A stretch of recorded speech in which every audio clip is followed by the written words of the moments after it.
Hello, everyone, and welcome to today's episode of the 7investing podcast, where it's our mission to empower you to invest in your future. You can see all of our stock market recommendations and learn even more about our long-term investing approach at 7investing.com/subscribe, where your first 7 days are absolutely free. My name is Simon Erickson. I'm joined by my friend and colleague Cole Barsha. We have a very special guest for the program today, our return guest to the 7investing podcast. It's Rajeev Goel. Rajeev is the CEO and founder of PubMatic. The ticker on that company is PUBM, one of the digital advertising industry's OGs. He's been around since 2006, has always built a platform to empower publishers to use their websites, use their podcasts, use their streaming TV shows, to monetize them by using programmatic advertising and planting in there with it. So Rajeev, really nice to have you again on the show. Welcome back to the 7investing podcast this afternoon. Thanks, Simon. Great to be with you, and with you as well, Cole. Really excited for our chat today. And Cole, I know that you followed, PubMatic quite closely for several years. You're an investor in the company. You've done some great research with them. It's great to have you connected here with Rajeev here this afternoon as well. Absolutely. I'm excited for an amazing conversation, and yeah, it's an honor to be here. Well, Rajeev, we're going to go back and forth. Cole and I have got a couple questions for you. We'll go back and forth on asking those, but I always start out with the first question, which has remained the same for every time that I've chatted with you on the program. You've been around for almost 20 years. I describe you as one of the OGs of digital advertising. You've seen this industry change and innovate quite a bit over 2 decades. Here we are in 2025, just like every year. It's a special year. It's an interesting year out there, but at the 10,000 foot level, how are you thinking about where we stand in the digital advertising industry right now? Yeah, look, I mean, digital advertising is typically a bright spot in terms of growth, right? So, there's obviously a level of macro uncertainty out there, but more and more consumer time is being spent on digital devices. And as a result of that, advertising is actually playing catch up in terms of catching up to where those consumers are spending time. And streaming TV is a great example. Right, we're in the middle of the upfront season, which is when the major broadcasters and streamers are presenting to advertisers. Okay, here's our show lineup and data and consumer lineup for the year ahead, and trying to sell that. And so what we see is that connected TV, which is about a $30 billion industry, is one of the fastest growing segments of the industry and a very fast growing part of our business. So that's a good example of, even I think, despite some of the macro uncertainty, there's a number of secular growth drivers in digital advertising, and that's part of what always excites me. And I'll hand it over here to Cole in a second, but just a quick follow-up on that. Just kind of the growth of the industry in the last 20 years. You've seen the rise of the DSPs, demand-side platforms, the supply-side platforms like you have. Are more and more ad budgets working with platforms like yours or with the DSP side of it? Or kind of what is the state of the advertising industry out there? How is it evolving versus what you've seen for the last several years?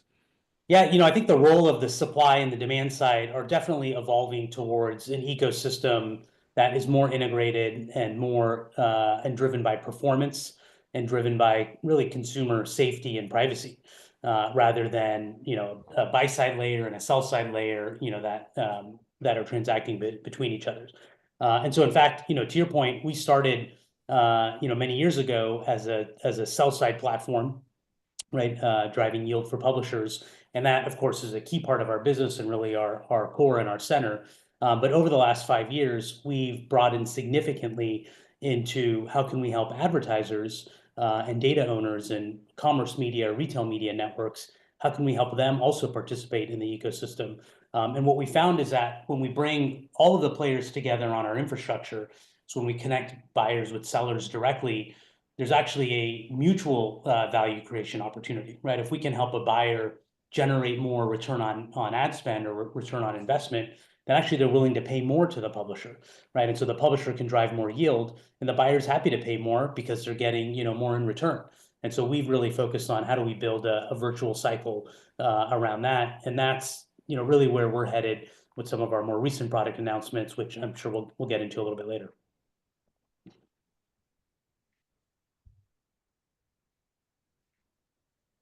Go ahead, Cole. I'm gonna hand it over to you. Let's keep running with this. All right. So I think just to kick things off, an initial question that I think investors would really benefit from understanding is, When PubMatic goes into a publisher or they go into an ad agency, what are PubMatic's unique structural sources of competitive advantage? Or to put it another way, when compared to your peers, how is PubMatic creating that incremental value for publishers and its agency partners? Sure. Yeah. So I think there's a couple of things that really differentiate us. So first of all is our owned and operated infrastructure. And I think that's a clear structural source of competitive advantage. So I'm sure many of the investors that are listening are familiar with the hyperscalers or public cloud companies. These are Amazon with Amazon Web Services, AWS, Google with Google Cloud, Oracle, et cetera. Now we process about 840 billion ad impressions on a daily basis, something like 20 petabytes of data. It's probably more at this point. So huge volume of transactions that have to be processed in real time. And we do almost none of that in those public cloud providers. So instead, what we do is we own tens of thousands of servers, as well as the networking equipment to connect all of these in about a dozen data centers around the world. We have to be all over the world because digital advertising has to be real time. We're processing transactions in about 150 milliseconds, 200 milliseconds. And to do that, you've got to be close to the consumer. So we've invested in, through capital expenditure, the capital outlays, all of this great infrastructure. And what that means is that we're able to save a significant amount of money versus leveraging the public cloud providers. So public cloud gives you great flexibility. You can turn up and turn down, a processing job or volume, but it comes at actually very significant cost. And when you're processing at the scale that we're processing at, it's really important to have very low cost infrastructure and also infrastructure that you have complete control over, because it allows you to do more things with the transaction, capture more bids, layer more data on, do more machine learning or AI analysis on every transaction so that you can drive better outcomes for your customers. And then I think another great area where we're seeing strong advantage is with AI, right? So with the AI arms race, that's going through every industry right now, having our own infrastructure means we have a lot more data, a lot more control, a lot more ability to automate our platform and create AI-driven workflows than if we were in public cloud. AI in public cloud is also very expensive, so we can avoid all of that cost, and you see that in our free cash flow and operating cash flow margins. And then I think the last one, Cole, last competitive advantage I'll call out is just our truly omni-channel and global scale. And what I mean by that is omni-channel is we're participating really in all of the devices that consumers use to consume media. So if you think about, your own day and your own media consumption habits, where you might see ads, it's typically on a mobile device when you wake up in the morning. Then it's on your laptop when you're, at work or working from home. And then it's on a connected TV device, later in the day, right? In the evening. And so we're full force on all of those devices. And then we're also global. So as I mentioned earlier, we have infrastructure around the world. We do business in about 30 different countries. And the reason that's important is when you're dealing with large global clients, a Group M ad agency, for instance, or Dell as an advertiser, or News Corp as a publisher, they have obviously aspects of their business all over the world. And so if you can service them everywhere, then you're able to capture a greater share of their budgets. That makes sense. I guess one quick follow-up on that. I saw a pretty exciting announcement from PubMatic over the past month or so. It sounded like they released a enhanced buying platform that has a natural language interface powered by LLMs. Have you seen any early adoption or feedback on that product in terms of how that might differentiate PubMatic versus its competition? Yeah, let's excited to talk about that. And let me give you a little bit of context around, what is that product set doing? And then we can drill into the announcement we made just last week around the upgraded AI capabilities. So as I mentioned, at the outset, we're really focused on bringing the key stakeholders or key participants in the digital advertising ecosystem together on our infrastructure. So that's publishers, it's buyers, it's data owners, and it's retail or commerce media networks. And the traditional industry paradigm is an SSP, sell-side platform, and a DSP, demand-side platform, right? One is working on behalf of the seller, one's working on behalf of the buyer. And we think that that paradigm is becoming outdated. And the reason for that is that when you have an SSP like PubMatic that's sending a bid request, so that's saying, hey, I've got a consumer that's about to see an ad next to some content. Are there any advertisers that want to bid? We'll send that bid request out to 100 different DSPs, and somebody will bid and they'll win that auction. Now, there's a lot of good things about that, and the industry has grown up around that paradigm, but there's also a lot of challenges. So there's a lot of operational overhead when you've got to process each ad impression in multiple platforms. There's a lot of cost overhead, dual processing, and SSP, incurs costs, DSP incurs costs. There's privacy concerns. You're sending data out potentially to 100 different DSPs, whereas only one, is going to show the ad. So there's a lot of these different challenges. There's latency, right? When you're sending these bid requests through data centers. And so what we said is, hey, as the industry moves to more and more high value inventory like CTV that might be priced in $10, $20, $30 CPMs or cost per thousand ads, there's got to be a better way to do this. And so we announced a product a couple of years ago called Activate, which allows an advertiser and ad agency to buy directly in our sell side platform. And so we do away with this SSP, DSP kind of paradigm, and a buyer can buy directly in the SSP. And so we solve a lot of the problems that we talked about earlier. Lower latency, way lower operational cost, lower software costs. Privacy is now built in, and you're not spreading the data to all of these different DSPs. And so what we announced last week is significant AI enhancement to that platform. And so here we're using generative AI to enable a lot of different workflows: inventory planning and forecasting, packaging of inventory, purchasing, reporting, and optimization. So all of the things that a buyer, a trader inside of an advertiser, an agency wants to do inside of an SSP, we're enabling that via these AI workflows. And so we're really taking the complexity out of it. And I think a key opportunity with AI generally is incumbents have a lot of lock-in through their user interfaces, right? So you think about like what are broadly deployed software platforms, right? Something like a Salesforce. People know the Salesforce UI, and so that creates a lot of lock-in, right? Nobody wants to learn a new UI. But with AI, I think that software interface barrier, goes away almost entirely, right? Because as long as a user can type, and they don't even have to type in English, they can type in any language they want.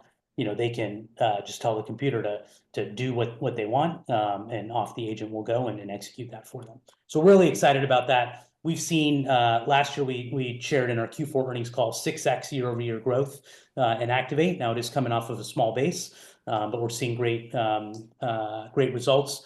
For instance, Mars, the big pet care and food, they're using Activate, and they've seen significant results from it in terms of 126% sales lift and lower cost to purchase inventory. So we're really seeing nice results, but it's early, but we plan to really scale that up.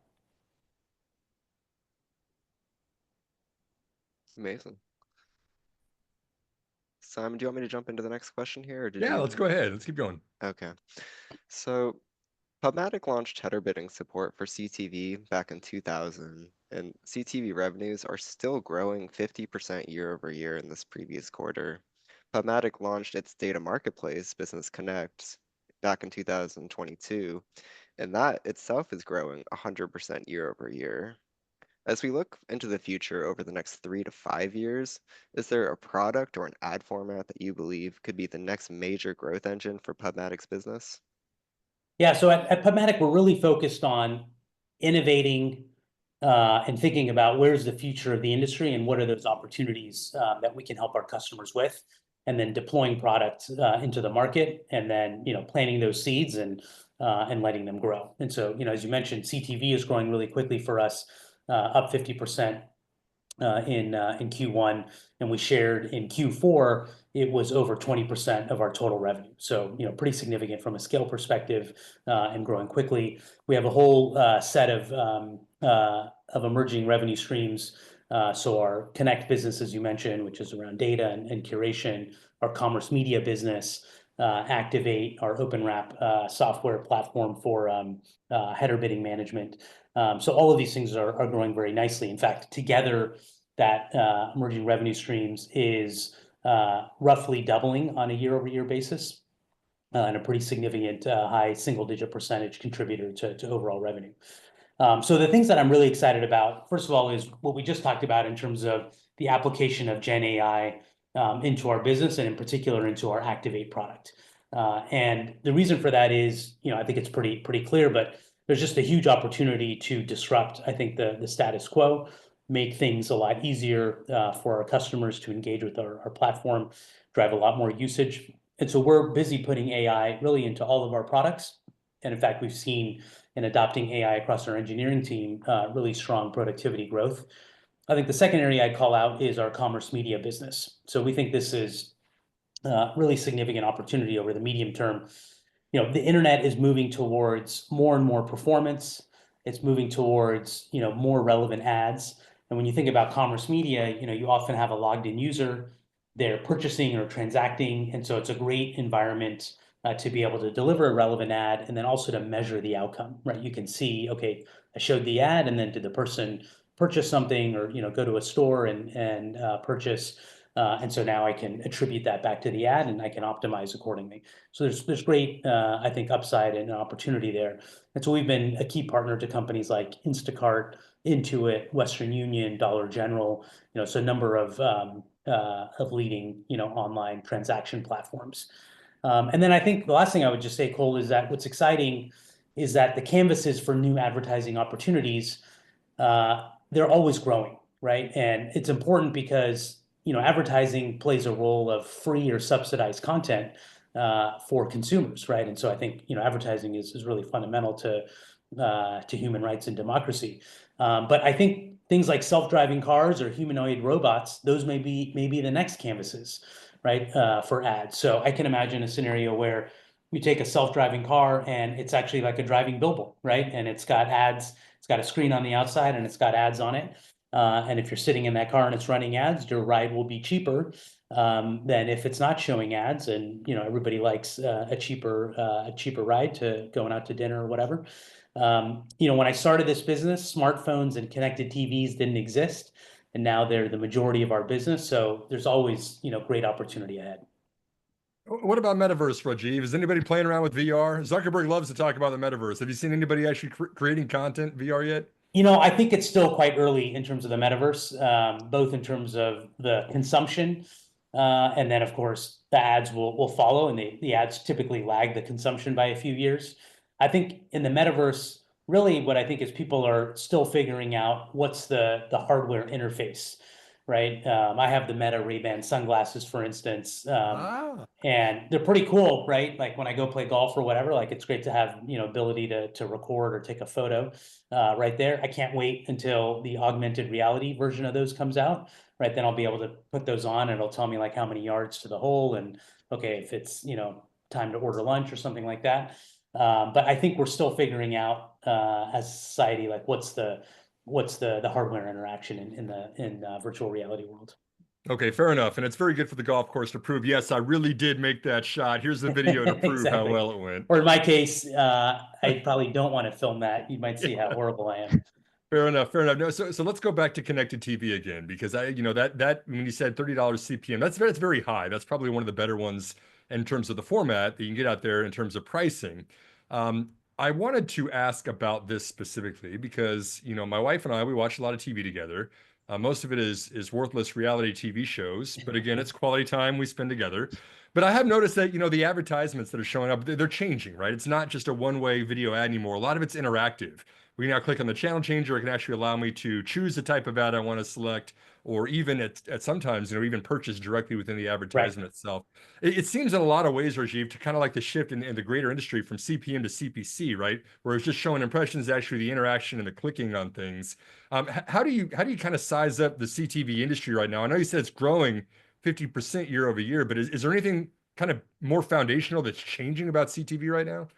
Yeah, so as you said, right, for us, it's growing 50% year over year. In the industry, the growth rate's closer to mid-teens, so we're definitely taking share there, which is fantastic. I think the big change that I see happening is it's transforming from a purely brand awareness environment or brand advertising to much more performance driven. And so one of the stats actually that we shared in our last earnings call is that performance CTV buying grew 3x on a year-over-year basis on our platform. And so we're partnered with 80% of the top 30 streaming publishers. So for instance, we announced just in the last earnings call, Spectrum Reach, which is part of Charter, TCL, the hardware manufacturer, and BBC out of the UK is, you know, 3 new streaming publishers. So we see a pretty broad expanse of the inventory that's out there. And I think where the industry is headed, and I think the current macro environment will accelerate this quite a bit, is thinking about how to use CTV to drive performance, you know, and measurable performance, which then brings the advertiser back. And so, Simon, some of the examples that you cited, right, where you can interact with the ad or you can shop, that's a great example of performance where the advertiser is measuring, hey, what's the ROI when I show, you know, this kind of a product ad to this consumer demographic that's watching this particular show, you know, and what is the click-through rate, what is the shopping rate, what is the ROI that I'm getting, and then experimenting with that, and then finding, you know, what's the sweet spot. So I think there's a huge opportunity to bring advertisers from search and social, you know, that have been, you know, in the walled garden environments like Meta and Google for many years, and bring them into CTV because fundamentally they are, you know, performance advertisers. And on that note, my one follow-up is, are you still seeing the pricing priced, you know, in CPM? Is it still $30 per CPM just to show things? Or are you starting to see, since it's performance-based, you know, the pricing is based upon clicks or interactions instead? So I would say the pricing is still predominantly a CPM basis. And, you know, we see pricing all over the board, right? So it can be anywhere from $5, $10 on the low end to maybe 30 on the higher end. And of course, you know, is it prime time? Is it, you know, broad reach environment? Is it hyper targeting? You know, there's a lot of different things that go into that price. But I would say for the most part, everything is being converted into a CPM. There are, you know, players out there, companies out there that have algorithms that will say, okay, a buyer can upload their campaign or their budget on a cost per click or cost per outcome basis. And then there's an algorithm that will convert that into a CPM so that we can run, let's say, an auction where we're comparing CPM to CPM. But in fact, the buyer might think about it as if they're buying on a CPC or some other cost per outcome basis. Cole, I'll hand it back to you. Awesome. So I have a couple questions here. We're going to start with the first one on SPO.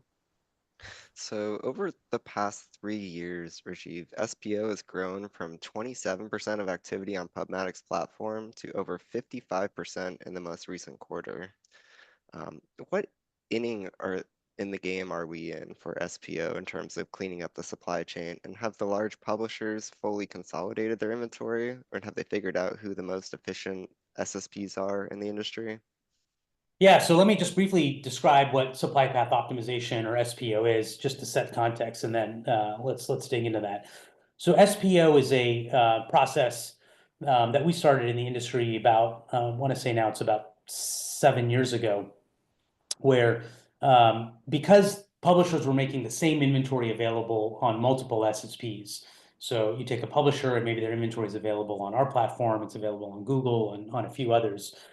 We needed to really answer the question, why should a buyer buy that publisher's inventory from us as opposed to somebody else? And so that's where supply path optimization came in, which is, if you think about it from a buyer's perspective, there's a path to the supply. So that's the supply path. Do I want to buy this particular publisher's inventory through PubMatic, or do I want to buy it through, you know, Google or somebody else? And how could we create a win-win equation where the buyer is choosing to buy that inventory on PubMatic? So as I mentioned earlier, you know, we really focused on how do we create that win-win where we are adding value to the inventory, we're helping the advertiser or the agency generate more ROI when they buy on our platform, and so that, in fact, they want to pay more and they're happy to pay more. So the publisher gets more revenue because of the increased ROI that the buyer is getting. And so our value proposition here is really centered around automation, around workflow, around ROI, around data. So various things, I would say, in each advertiser and agency engagement, which are different to drive, you know, that consolidation. And in fact, you know, just recently we won Ad Exchanger's 2025 SPO award. for our Activate product in conjunction with Mars. I mentioned some of the highlights earlier. And so we're now, as you said, Cole, at 55% penetration. We think long-term that could be upwards of 75%. So I'd say we're kind of in the mid innings. The big agencies have done a lot of consolidation. So we've done a lot of supply path optimization with the big agencies. They're typically consolidated down to buying on 2 or 3 supply paths. That's down from maybe 30 to 50 5 years ago. But we think there's still a lot of opportunity with independent agencies and also with brands to engage in SPO. And just one example. And by the way, we think that's about a $15 billion TAM expansion with independent agencies and direct advertisers. So we published a case study recently with Kroger Precision Marketing.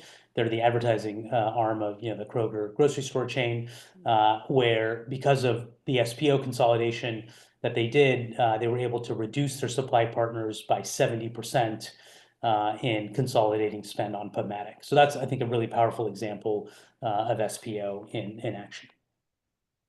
Amazing. Yeah, and I want to take that even one step further, Rajeev, which is double clicking on something you mentioned earlier, which is Activate. One of your new products that's growing, I think you said 6x year over year, really, really good. It's kind of giving buyers a way to buy directly from the publishers that you represent out there. I know that this is such a fragmented, complex industry. This digital advertising industry is very complex, and you certainly want to find the most efficient way for everybody to be getting the bang for their buck. But I mean, similar to I think what you mentioned with Activate, another one of the larger players in this industry, the Trade Desk, seems like they really like to talk about OpenPath a lot of the times, right? And kind of how that's going to disrupt the real-time bidding process and the exchanges and everything like that. They even said that they're thinking that it's kind of at the point of inflection or the S curve or anything else you want to talk about exciting about. They're seeing adoption on that. How do you think that would impact PubMatic? With the Trade Desk, which is on the demand side, not exactly the same thing that you guys are doing, but certainly similar to a lot of the projects you're working on. What's the impact of OpenPath on PubMatic, the business? Yeah, absolutely. So, Trade Desk is a great partner of ours, and we have a lot of respect for the business that they've built. They've done a terrific job. And as a DSP, they're a significant partner buyer on our platform. And yeah, they have this product OpenPath, which gives them direct access into some publishers. And we think, back to our Activate conversation from earlier, right? Bringing the participants in the ecosystem together in the same platform, we think there's a lot of value in that. And so what we've done to really go, I think, further is we've got about 1,950 publishers on our platform, which is the vast majority of open internet publishers, right? We've spent 20 years, building that publisher base. And so when you use Activate as an advertiser and agency, you can buy nearly any publisher in the open internet. There's always a few in some markets around the world that we don't have, but you can buy nearly every publisher in the open internet in this direct way. And we think that's a huge advantage that resonates with buyers, where whether you want to buy mobile app inventory, CTV inventory, web browser, mobile browser, whatever the device and publisher is and geography, with our 840 billion daily ad impressions, and we generate about 2 trillion advertiser bids on a daily basis, there's inventory at scale for every buyer on our platform to be able to buy, in a direct way. And we do that in a very open and transparent way in order to remove friction. So Group M, for instance, has chosen to partner closely with PubMatic on our most recent launch. But they've been a long-term partner for ours in supply path optimization and using Activate because it really is driving better outcomes for their clients, more budget towards working media, and then transparency and performance gains. So if I can recap that directly and tell me if I've got this correct, Rajeev, or if it needs an edit, but it sounds like if a buyer is using Activate, they can directly place an ad within any of your 1,950 publishers that you represent with that platform. Correct. Versus if a buyer was working with OpenPath, it would be perhaps for some individual larger publishers that have got that direct path. Do I have that correct? Yeah, I think that's right. I mean, a couple of DSPs are working towards these direct integrations with publishers. But I think that's a pretty new phenomenon, right? It's a phenomenon in the last couple of years, whereas we've got 20 years of building these publisher relationships. So I think the scale of it is quite different. Yep, fantastic. All right, I'm gonna jump in with one quick question on dollar-based retention. Sure. So over the past 3 years, PubMatic's dollar-based retention has contracted from roughly 140% to roughly 102%. And it's important to call out that there was a one-time impact from a large DSP changing their bidding algorithm approach. So reducing their spend, taking a step back or a step down, which has normalized and I believe even grown since that point in time with PubMatic. So in terms of dollar-based retention, is there still room to expand share or spend within some of these large ad buyers? Or how do you see that trending in the future? Yeah, absolutely. So the dollar-based retention, which we report on a trailing 12 months basis, that's a key metric for us. Obviously, it's showing the extent to which we're able to expand those existing relationships. And the land and expand model is really critical driver for us. I mean, I would say across the entire business model in terms of the P&L, but also product innovation and product-driven growth. So our dollar-based retention metric is being impacted by this DSP change, Cole, that you mentioned. And so just for context for the listeners, the viewers, in Q2 of 2024, a very large DSP, we're not able to name, they changed their bidding approach from a combination of first and second price auctions to processing first price auctions only. And so the result of that was a pretty significant revenue headwind for us that we've been working through for the last 3 or 4 quarters.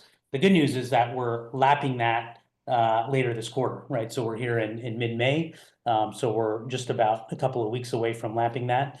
And so that has really been driving a significant headwind in all of our reported metrics. So if we look at Q1 just as an example, our overall revenue down 4% on a year-over-year basis because we did not have that DSP headwind in Q1 of last year, but we have it in Q1 of this year. So it's in the numerator, not in the denominator. So that obviously is not an exciting statistic. But what we have been doing is very transparently for our investors, breaking out the rest of the business. So all of the business except for that DSP. And also we've been taking out political spend because that has been a big tailwind for us. And so we don't want to kind of artificially show better than reality numbers. And so if we look at the rest of the business, that's about 70% of our business. That portion of our business grew 21% in Q1 of this year. And that was an acceleration from 17% on that same, excluding the DSP and political advertising in the second half of last year. So 17% for the kind of the core underlying business in second half of last year, 21%, so an acceleration into Q1. And we have forecasted that will continue to grow at least 15%. So I think we're going to see that dollar-based retention metric normalize and return to more normal, more historical levels once we lap this DSP bidding change. And luckily, we're in the final quarter of that. And I think investors are starting to see the light at the end of the tunnel, starting to understand that. And I think that's part of what's driving the great 1 or 2 month stock performance. Absolutely. It's great to hear that the core business of PubMatic is growing through this headwind and excited for the guidance ahead of next quarter's earnings. So I think that takes me into the next question here. So due to some of the macro uncertainties and even just the cost impacts of these import taxes, we've heard some forecasts that have shown ad budgets could contract in 2025. What are you expecting for specifically PubMatic's business for maybe the remainder of the year compared to previous years?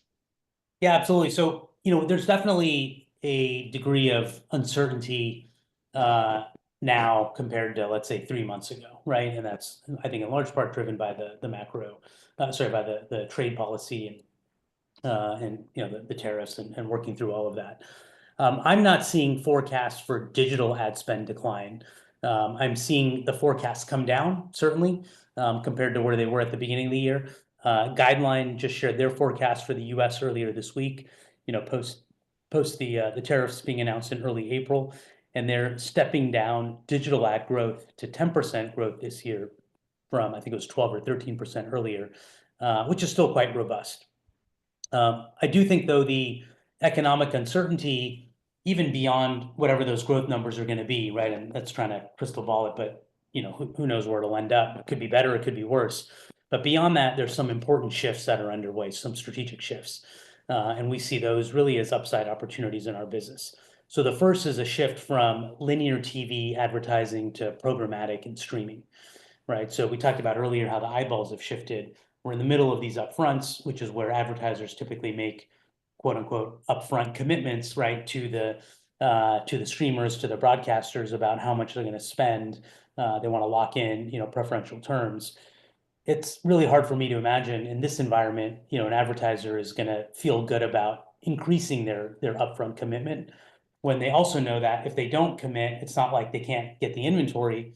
They can buy it instead in what's called the spot market, right, which is the real-time market, where they can bid for that inventory and buy it, as the consumer is watching a show. And there's some trade-offs there, but one of the big benefits is you get flexibility and agility.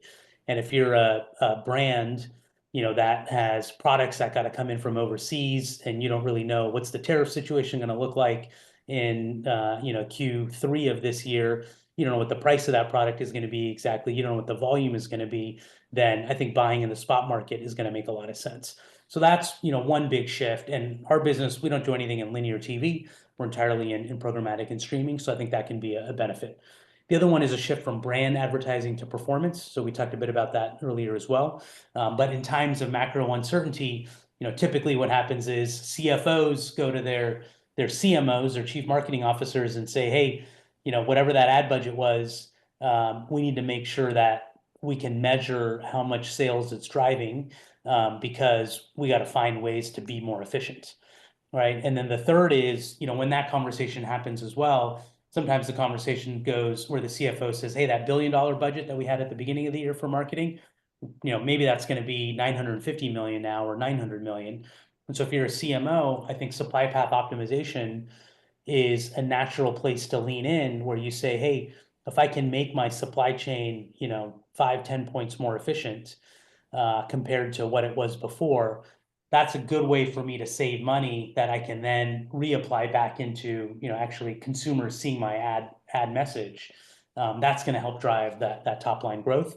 So we think SPO is going to be another beneficiary. And so these are all areas where, we are investing ahead of the curve. And that's why we feel like we can drive 15% plus growth in that underlying business, excluding the DSP impact and political advertising.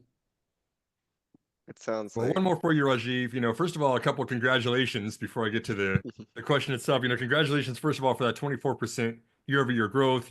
Top line, love to see top line growth. You guys have also decreased your cost per impression by 20% year-over-year, which is definitely helping the kind of the gross margin line out there. And then out of the revenue that you reported in the first quarter, you also converted 24% of it into cash from operations, $15 million of cash. So congratulations on not only growing your business, but also being a profitable business. Yeah, thank you. I appreciate that. Now, the question I have as an investor who's very interested in somebody who has done a good job of creating a profitable business is the other side of it, right? The capital allocation piece. I did see in the first quarter you announced a $100 million expansion to your stock repurchase plan. You've in the last several years already repurchased, I believe, 17% of your outstanding share count on a gross basis, not counting the stock-based compensation, but repurchased 17% by a gross basis for $138 million. She's expanded by $100 million. Rajeev, I guess my question is pretty simple, which is now that you've got all this money flowing in, how are you using it in the best way for the good of your shareholders? Is it still repurchases? You're going to do a dividend? What's the best way to reinvest in the business? Yeah, so we are really focused on balancing our strategic investments in growth with returning capital to shareholders, right? And so there are a number of high growth opportunities that we're investing behind. We talked about a lot of them already, of course, AI, connected TV, commerce media, curation. So a lot of things that we think are great businesses for us to be in, where we have infrastructure, we have connectivity with customers, meaning we're integrated in with them, and we can create more value for them and with them, and in return, of course, grow our business. So that's kind of priority number one, is to make sure that we have enough capital to invest in those growth areas. Now, as you called out, Simon, I think we're really good at driving efficiency, right? So we've been able to reduce our impression costs by 20%. We've increased our engineering productivity. Our estimate for last year was about 15% by adopting generative AI solutions across the life cycle of software development and testing and release. And so we think a lot about how do we build our business every day to be more efficient, than the prior day. And so that then has the benefit of, throwing off that operating cash flow, that free cash flow. We've got about, I'm going to forget exactly, but around $144 million of cash on the balance sheet as of the end of Q1. We have no debt, and we continue to generate cash, as you mentioned. And so we thought, given where our share price is, it seemed like an opportune time to refresh and expand our repurchase program. It had roughly 30 to 40 million left from the prior authorization, so we have added 100 million back to it. And so we're buying on a long-term basis, and we're buying opportunistically because we think the stock is significantly undervalued, and it's a great upside opportunity. And so we're really just putting our money where our mouth is. We don't think we need the 140 million to operate the business. We continue to generate cash, and so we're gonna be buyers of our stock here. Yeah, and then my one follow-up on that, Rajeev, is knowing that all options are always on the table for you, but you're in a very fragmented industry, right? There's always acquisition targets out there, but I've also seen you've done a lot of the development in-house. You own your own infrastructure. You tend to like build things from the ground up rather than just go out there and acquire someone else's. All other things considered, are you looking to still kind of build internally versus acquisitions and use the capital for repurchasing shares or kind of that kind of allocation? Or how do you think about with everything on the table, how do you want to use the cash that you're generating? Yeah, I mean, acquisitions are always, I think, something that we're on the lookout for. We've done, I think, 3, maybe 4 acquisitions in our company's history. Our last acquisition was a couple of years ago, a great company called Martin.ai. They have great technology, great team. Vast majority of them are with us today. And that's really at the core of our Activate product. So I think that, acquisition has gone very well for us. And so that, of course, encourages us to do more. The way I think that we think about it is, where are there opportunities to accelerate either our roadmap? So things that are on our roadmap that we want to build, but there's a great team out there that is ahead of us and building quickly, and so we want them to be part of PubMatic, both their technology and the team. Or where is there maybe customer penetration and integration that's ahead of where we want to be, and maybe an adjacent or new market that we're targeting. And so how can we accelerate our ramp in that customer segment? And so those are the things that I think make for good acquisitions for us. And so there's a couple of areas that we're focused on. But as you noted, Simon, I mean, I think we have a really strong organic innovation capability set. And so the bar for us is quite high in terms of making acquisitions, but we remain very open to acquisition opportunities and are constantly on the lookout. I love that so much. Cole, I've checked all the boxes on the questions I have. Any final questions for Rajeev in our interview here today? I think you and Rajeev have answered all of my questions. It sounds like PubMatic is well positioned to help customers stretch their budgets in this uncertain time, as well as even allow a little more flexibility in terms of committing budgets, whether it be more in real time versus upfront. So I'm excited to see how maybe PubMatic is positioned to accelerate out of some of these hard times ahead. Yeah, thank you, Cole. I mean, we're really excited about the acceleration of the underlying business through Q1. We obviously beat our Q1 numbers, and we raised the guidance at the midpoint for Q2. So I think we're feeling good about how we're positioned in the industry. Obviously, there are some unknowns out there, and so we're gonna stay agile and stay focused on execution. But when I think about the secular growth drivers and our product innovation and our customer integration in those areas, CTV, commerce media, supply path optimization, and Activate, we feel really good about how we're positioned and what lies ahead for us. Well, once again, Rajeev Goel, the CEO and founder of PubMatic. We've had him on the show several times. Cole and I are both long-term shareholders of the business. I've described Rajeev several times as one of the most innovative leaders in one of the fastest growing and fastest paced markets that's out there. Rajeev, I speak on behalf of everyone. Thanks again for being with the 7investing podcast here this afternoon. Thank you so much. Thanks, Simon. Thanks, Cole. Great to be with you today. PUBM is the ticker for PubMatic. If you'd like to learn more about their company, you can see it at 7investing.com/PUBM, which is our homepage for PubMatic and all of the research that we've done on them over the years. So that is it for today's episode of the 7investing podcast. We really appreciate you tuning in. Hope you have a great week. We'll see you next week with some more updates on the best investment opportunities out there. We're here to empower you to invest in your future. We are 7investing.